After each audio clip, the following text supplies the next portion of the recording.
Hey, welcome back to blvd.com. I am Dan, the Wheelchair Van Man, and if you have a Dodge Grand Caravan or a Chrysler Town & Country with an in-the-floor ramp and your door is opening and the ramp is not deploying, or the ramp is stowing and the door is not triggering shut, there's a very good chance that either your stow or your deploy switch or both have shorted out.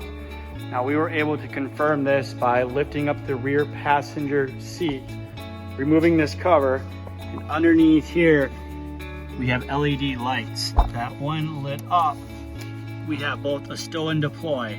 Now, our stow was constantly on, our deploy was flickering, telling us that those were shorting out. When it wasn't in the stow position, it was reading stow. Remove the center section of the floor, and remind you this is a little bit more of an advanced repair. Pull up the center section of that floor, and here is going to be the location for our deploy switch.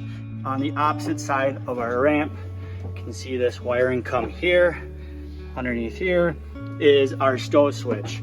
Replace both those switches, and at this point we have both power door, kneeling, ramp deploy, and stow back in function.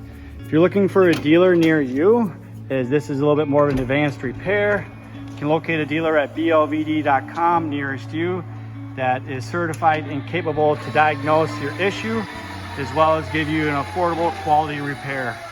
Questions, comments, leave it below.